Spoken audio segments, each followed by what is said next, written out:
하라리는 영화 기생충, 샌델은 영화 헤어질 결심이다. 너무나 엄청난 얘기가 너무나 아무렇지 않게 자상하고 쉽고 군더더기 없이 어떤 저자의 책이 더 읽기가 수월할까? 책 한 권이 큰 한 호흡으로 그런 책이 완주할 가능성이 높습니다. 큰 성취감을 느끼게 되지 않으실까? 안녕하세요. 언니가 읽어봤어 박언니 박예슬입니다. 오늘 드디어 이번 시리즈의 타이틀 하라리냐 샌델이냐 이 두 저자의 책들만을 콕 집어서 비교해 드리는 시간을 갖겠습니다. 하라리의 책들 3권 준비했습니다. 샌델의 책들 3권. 사피엔스 호모데우스 21세기를 위한 21가지 제언. 정의란 무엇인가? 공정하다는 착각, 정치와 도덕을 말하다. 자, 먼저 두 저자의 공통점, 둘 다 학자입니다. 자신의 연구를 대중서적으로 출판하고 있죠. 그런데 이제 저자로서 두 사람의 특징을 구분을 해보자면 하라리는 이야기꾼이에요.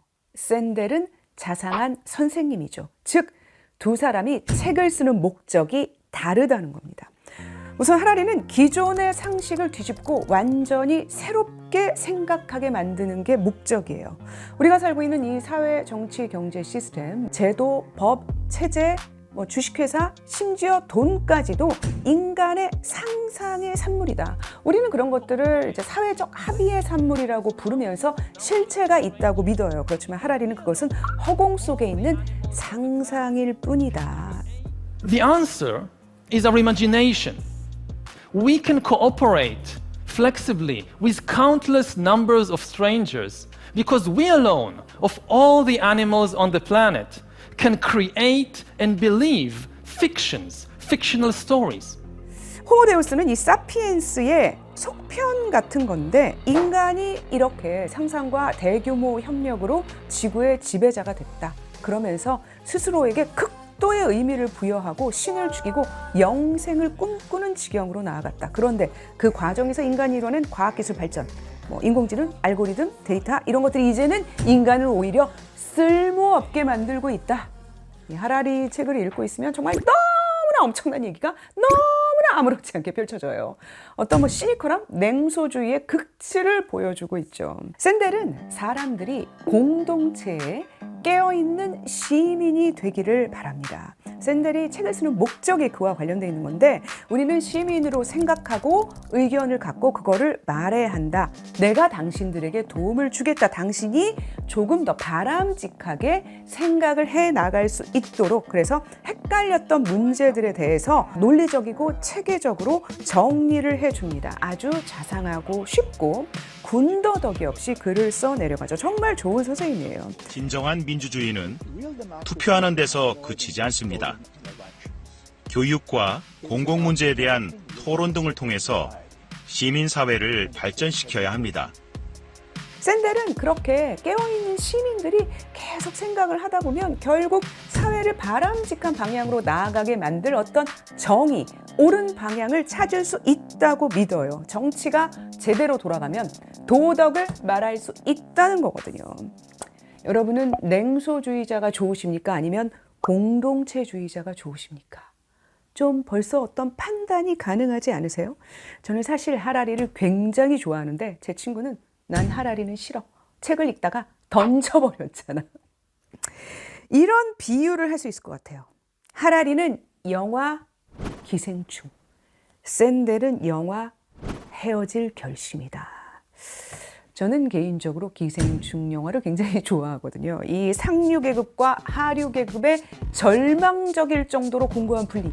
그런데 이 하류계급의 연대의 매개가 바로 냄새예요. 지하의 냄새. 정말 너무 기발하지 않습니까? 헤어질 결심을 보면서는 스토리보다는 그 하나하나의 장면을 만들기 위해서 박찬욱 감독은 얼마나 공을 들였을까?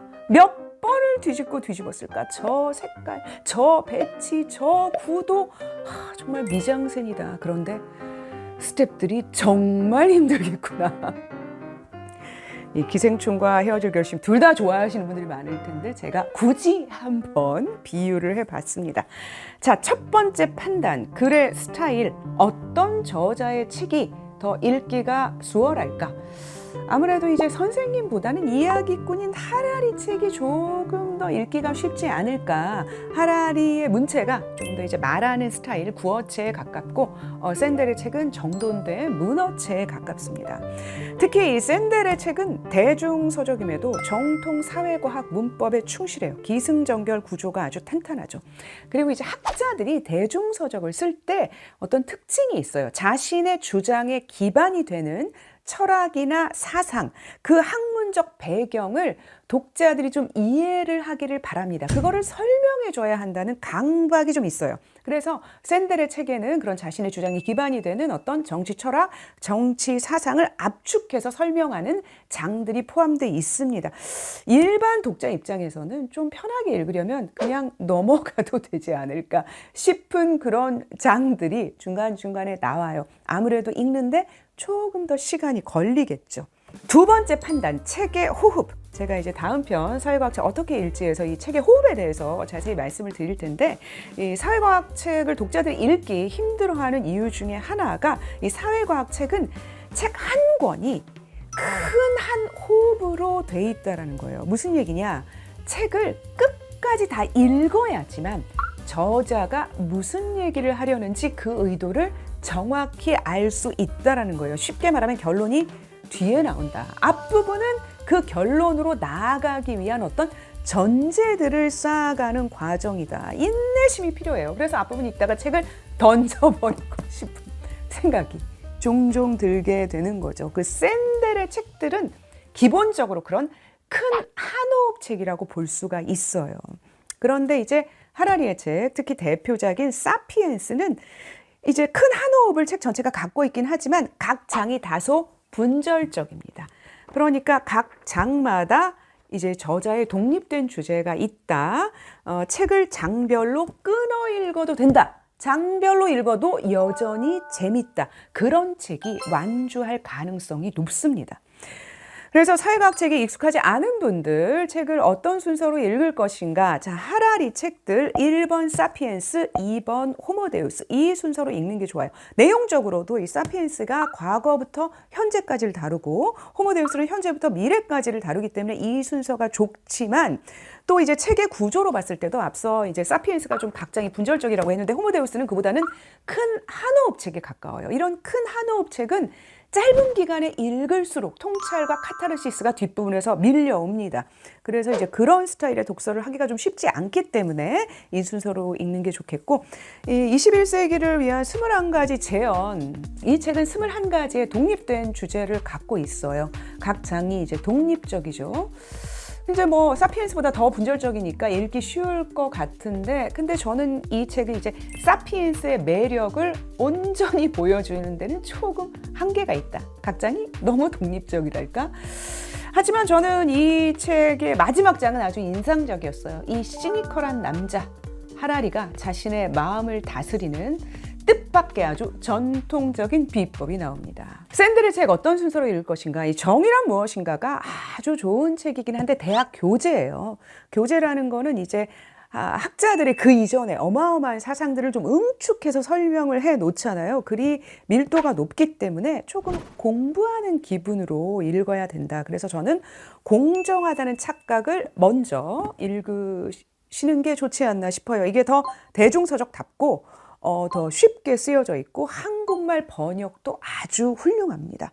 공정하다는 착각을 읽고 이 정의란 무엇인가를 좀 여유를 갖고 천천히 읽어보시면 큰 성취감을 느끼게 되지 않으실까 싶은데, 마지막 책 정치와 도덕을 말하다는 샌델이 자신의 사상을 써놓은 그런 책이에요. 근데 샌델의 사상이 아주 대중적이진 않거든요. 이 샌델의 공동체에 사는 깨어있는 시민들은 좀 피곤해요. 모두가 다 자기 의견을 갖고 모두가 다 이제 공동체를 위해서 생각을 해야 되기 때문에 그런 엄숙주의가 좀 안 맞는 분들도 있으실 수 있어요. 이 정의란 무엇인가 마지막 부분에 이제 샌델의 공동체주의에 대한 책에 대한 내용이 나오기 때문에 그 내용이 나랑 맞다 그러면 이 세 번째 책까지 나아가시고 그 내용이 좀 나랑 안 맞아 그러면 세 번째 책은 굳이 안 읽으셔도 되지 않나. 자, 어떤 책이 나랑 맞을지 어떤 순서로 읽을지 판단에 좀 도움이 되셨나요? 다음 시간에는 나에게 맞는 주제 그리고 나의 스타일에 맞는 책을 골랐다면 그 책을 어떻게 끝까지 잘 읽어나갈 수 있을 것인가, 사회과학 책 어떻게 읽지? 그 노하우를 소개해 드리겠습니다. 구독 꾹, 좋아요도 잊지 마시고요. 고맙습니다.